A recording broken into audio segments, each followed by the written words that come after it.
Hi hello welcome to ఆధ్యా media. నేను మీ anchor Saritha. So present మనతో పాటు సినీ క్రిటిక్ దాసరి విజ్ఞాన్ గారు ఉన్నారు. సో ఆయన మాట్లాడి తెలుసుకుందాం మరిన్ని వివరాలు విశేషంగా. సో హాయ్ అండి. హాయ్.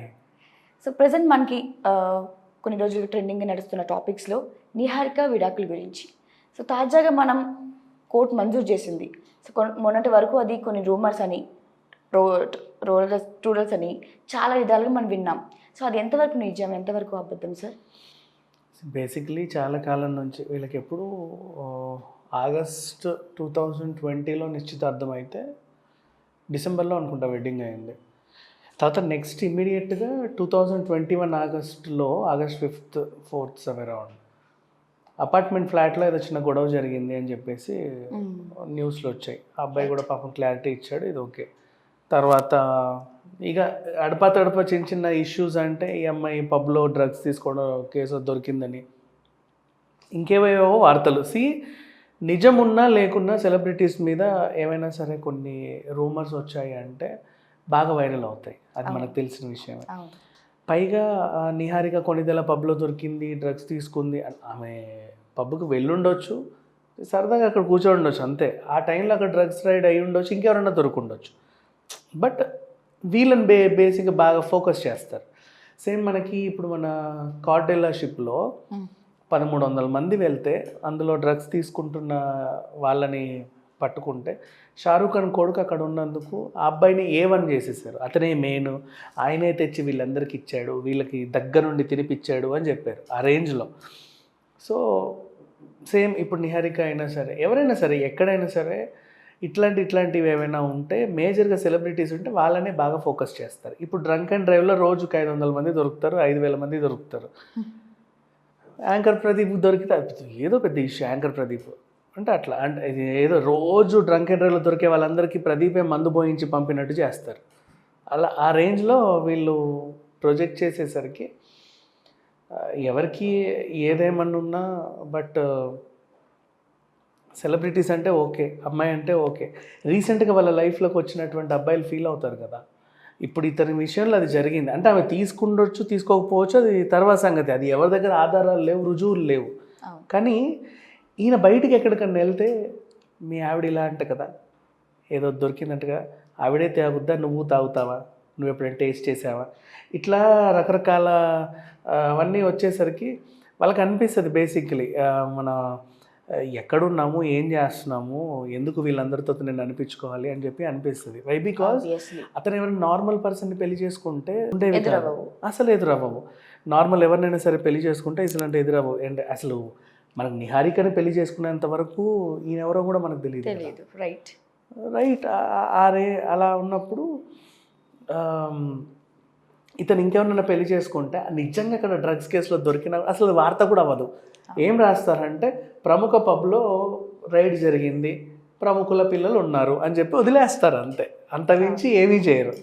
కాకపోతే అక్కడ ఒక సెలబ్రిటీ ఉంటే ఆవిడ సినిమా చేయని, సీరియల్ చేయని, ఇంకేమన్నా చేయని పెద్దగా ప్రొజెక్ట్ చేసేసరికి ఇతనికి ఇప్పుడు అవమానంగా ఉంది. అండ్ ఇప్పుడు ఇతను అవమానపడ్డంలో ఫీల్ అంటే దీనికే విడాకులు జరిగాయని నేను చెప్పట్లా, ఇతనికి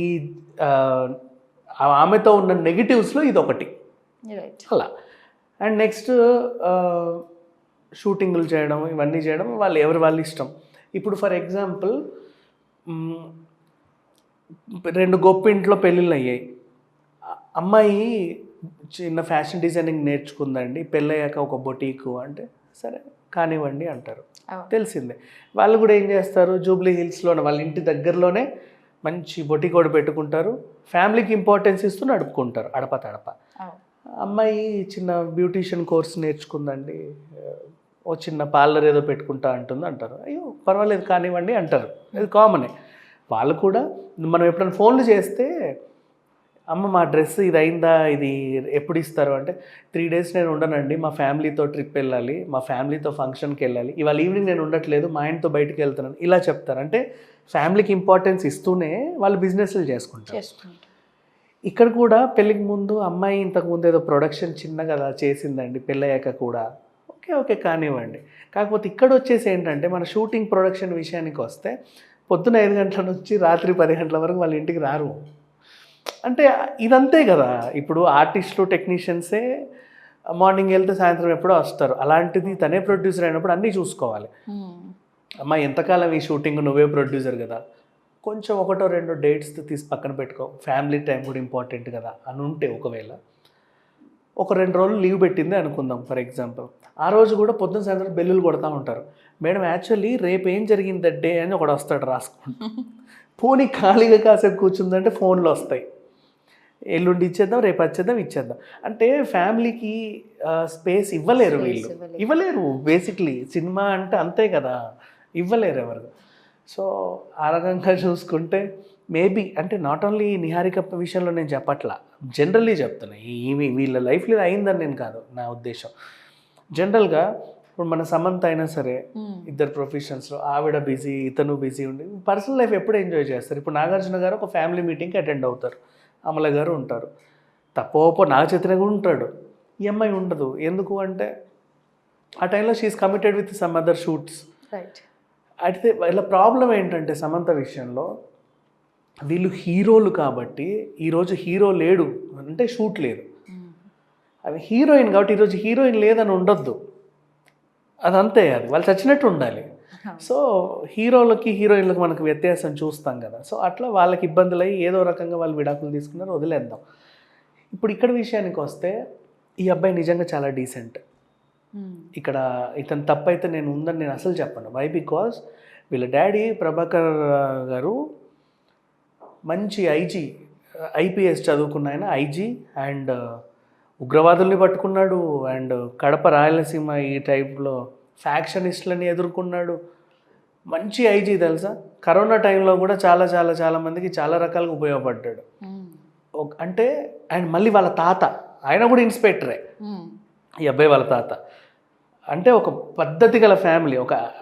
ఒక స్టేజ్లో ఉన్న పోలీస్ ఆఫీసర్లు ఎవరైనా సరే మచ్చ లేకుండా బతకాలనుకుంటారు. అలా ఉండరు కాబట్టి వాళ్ళు ఆ స్ట్రైక్ వెళ్తారు, అది మనకు తెలిసిన విషయం. తాతల దగ్గర నుంచి తండ్రి దగ్గరికి అది వచ్చింది. ఈ అబ్బాయి కూడా ఇక్కడ భారతీయ విద్యాభవన్, కేంద్రీయ విద్యాలయ దాంట్లో చదువుకున్నా కూడా రాజస్థాన్ వెళ్ళి ఆ బిర్లా లాంటి ఇన్స్టిట్యూట్లో మంచి హైయర్ ఎడ్యుకేషన్ చేసినప్పటి నుంచి కూడా స్కూల్ డేస్ నుంచి కాలేజ్ డేస్ నుంచి స్టూడెంట్లలో ఒక లీడర్, మన క్లాస్ లీడర్ ఉంటారు కదా, అలా ఈయన లీడర్, గ్రూప్ లీడర్, అట్లా ఆ విధంగా లీడర్షిప్ క్వాలిటీస్ చిన్నప్పటి నుంచి ఉన్నాయి. అండ్ ఇప్పుడు మంచి బిజినెస్ మ్యాన్, మంచి ఎంటర్ప్రెన్యూర్, అంటే డీసెంట్ బిజినెస్, ఇన్వెస్ట్మెంట్ చేస్తాడు. మన నెస్లే కంపెనీ, ఐబిఎం, ఎయిర్టెల్ ఇలాంటి వాటిలలో ఇన్వెస్ట్మెంట్లు చేసి ఉన్నాడు ఆయన. సో అంటే డీసెంట్ బిజినెస్లు చేసుకుంటూ డీసెంట్గా ఉంటే డీసెంట్ పర్సన్. పోనీ ఎప్పుడైనా ఆ ఫేస్ని చూస్తే ఎవరికైనా సరే ఇంకేమైనా ఆలోచనలు వస్తాయి, ఎంత కూల్ అండ్ కామ్గా ఉంటాడు. ఈ రకంగా ఆయన పర్సనల్ విషయాలు మాత్రం హీఈస్ జమ్ము. సో నన్ను అడిగితే ఈ అబ్బాయి తప్పైతే ఎక్కడా కనిపించాలన్నా, కనపడదు కూడా. వెతికిన, భూతద్దం పెట్టి వెతికిన, పాపం అయినా కూడా విపసనకి వెళ్ళాడు మైండ్ రిఫ్రెష్మెంట్ కోసం. విపసన అంటే మెడిటేషన్లో పీక్స్ లెవెల్. మొత్తం ఇక వైరాగ్యం పొందినట్టుగా నా జీవితంలో ఇక ఆత్మహత్య చేసుకోవాలి, వద్దొద్దు అయినా సరే నేను బతకాలి, మరి ఏం చేయాలి అనే లాంటి మైండ్ సెట్స్ వెళ్తాయి అక్కడికి. 10 రోజులు ఉంటారనమాట, 10 రోజుల ప్రోగ్రామ్ అది. ఏమీ ఉండవు మనకి, బిగ్ బాస్ హౌస్ లాగా. కాకపోతే ఫోన్స్ కాదు, మనుషులు కూడా మాట్లాడరు నీతో. ఇప్పుడు మన నలుగురం ఇక్కడ ఉన్నామా, నీ పని నీదే, నా పని నీదే, ఈయన పని నీదే. అసలు తలెత్తి కూడా చూడరు మనుషులు. ఇసుకలో రాసుకుంటారు, ఏదైనా మొక్కలు పీకుతూ ఉంటారు, ఆకులు అలుస్తూ ఉంటారు, ఏదైనా పువ్వు కనిపిస్తే దాన్ని రెక్క పీకుతూ ఉంటారు, ఆకాశాన్ని చూస్తూ ఉంటారు, లేదా కాసేపు ఇలా ఉంటారు, అంతే వాళ్ళ జీవితం. అలా ఒక టైప్ ఆఫ్ దాని నుంచి బయటికి వచ్చిన తర్వాత వాళ్ళకు కొత్త ప్రపంచం కనిపించి అన్నీ మర్చిపోతారనమాట. అదొక టైప్ ఆఫ్ ట్రీట్మెంట్. అక్కడికి వెళ్ళొచ్చాడు ఈ అబ్బాయి. అంటే ఎంత మానసిక వేదన గురై ఉంటాడు. సో ఆయన బయటకు వచ్చిన తర్వాత పోస్ట్ ఏం పెట్టాడంటే, నన్ను ఇక్కడికి వచ్చేలా చేసిన వాళ్ళందరికీ థ్యాంక్స్ అన్నాడు. అంటే ఈవెన్ హీ డింట్ ఎక్స్పెక్టెడ్ నేను కూడా ఇలాంటి చోటుకి వస్తాను అని. అక్కడికి వచ్చాడు, అలా ఉన్నాడు 10 రోజులు అబ్బాయి. So he is a very good dynamic personality. అంతమించి ఇంకేం చెప్పాల్సిన అవసరం లేదు.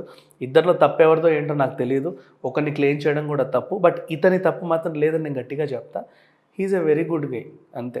ఇక విడిపోయారు ఏదంటే మరి ఇక ఇవాళ రోజుల్లో ఏవి రిలేషన్షిప్ ఎక్కువ కాలం ఉండట్లే. కాకపోతే ఈయనకున్న ఇంకో బాధ ఏంటంటే, ఆ పెళ్ళి కూడా ఈయన ఇంకెవరినన్నా పెళ్లి చేసుకొని నుండి విడిపోయినా కూడా ఎంత బాధ ఉండేది కాదేమో.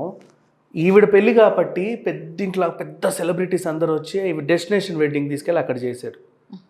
పెద్ద ఎత్తులో మొత్తం వార్తలన్నీ కవర్ చేశారు. ఇప్పుడు ఈయన విడాకులు ఎంత సెన్సేషన్ అయింది, బయట తిరగలేడు కదా ఈజీగా ఫ్రీగా. అంటే ఇంత ముందు ఉన్నట్టు అంత ఫ్రీగా ఉండలేడు. అవును.